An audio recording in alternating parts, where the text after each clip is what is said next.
So I was asked to give a flash talk about the Faithlands Network. I'm Nurya Love Parish. I'm an Episcopal priest. I co-founded a farm ministry in Greater Grand Rapids, Michigan.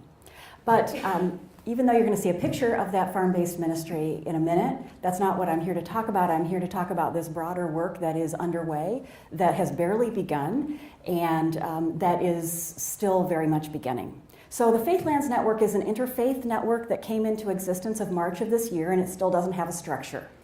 So that's okay. It came into existence in March of this year through one meeting that everybody thought was just going to be one meeting. And at the end of that meeting, everybody thought, oh, we have to keep doing this. If you were at that meeting at Piscinus Ranch, would you raise your hand? Because there's a number of you in this room. And then there are some folks like Hazon was at that meeting, but Jana was there and not Shamu, because we tried to get Shamu to come, man. And then at that meeting, we said that this is a new interfaith and secular alliance and learning community seeking to connect religious traditions, agriculture, and ecological stewardship, inspiring a spiritual and ethical revolution in our relationship to each other and to the land. It was a gathering of people that didn't know each other before. They were all in the same room. Land access professionals, land trust leaders, Muslim, Christian, Jewish, indigenous, and yet also it was a gathering of people that were trying to figure out why they were there and what they could do together.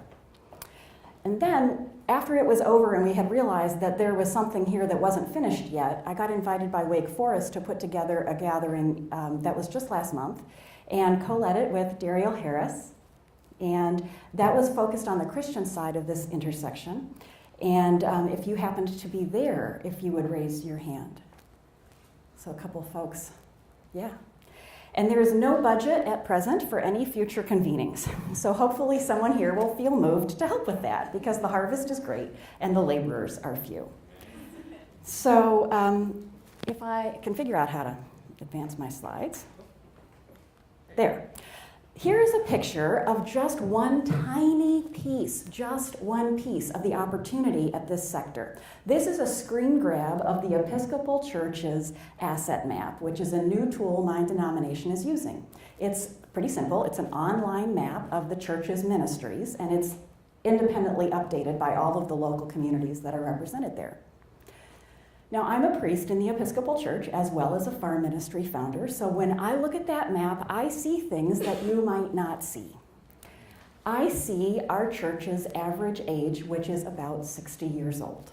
That's one of the first things I see when I look at that map, and I say to myself, how many of the ministries that are currently on that map will be there in 10 to 20 years? Then I also see decisions being made about land stewardship by people who do not yet understand what is possible when it comes to land stewardship, because they come to it from a position of, I just go to church. I don't understand food and land decisions. And I see something else. I see strategies for climate change mitigation through carbon drawdown into soil, which even though Norm Wurzba wrote about it in the Christian Century, the church still has not grasped. I see demonstration projects for what's possible in rural communities happening in church-owned land, influencing farmers because farmers have been taught to trust the church. I see land once again being tended by indigenous peoples or being made available to historically marginalized and traumatized people.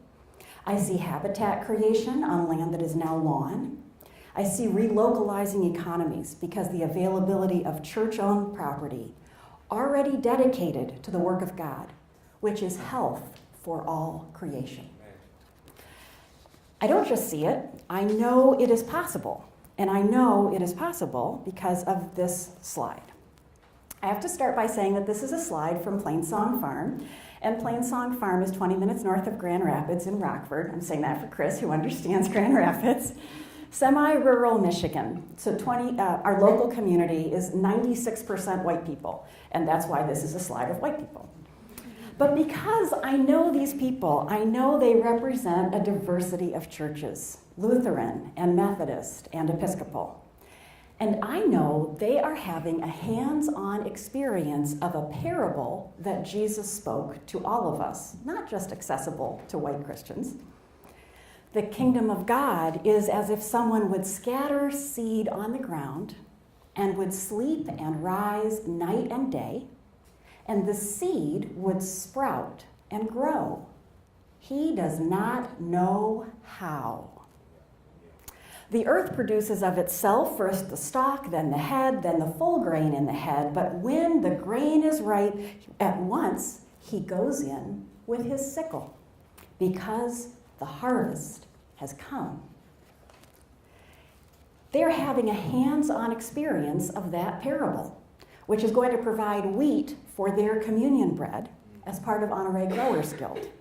They are also conserving biodiversity, because that's an heirloom grain, that's turkey red wheat.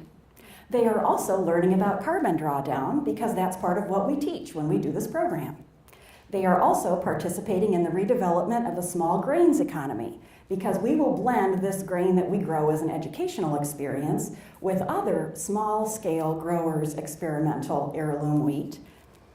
But as a religious leader seeking health for creation, what excites me most is that they are learning to see communion with new eyes. And I believe that by beginning to ask where and how their communion bread begins, they will also learn to ask where the rest of their food begins. A spiritual and ethical revolution in our relationship to each other and to land is what God is calling us toward, in my experience, as a disciple of Jesus. God has scattered seed on the ground. Look at all the seed that God has scattered even just in this room and then all of the places that you come from. And God will bring a harvest of grace and plenty through God's will in God's time, and I pray to be a laborer in that harvest.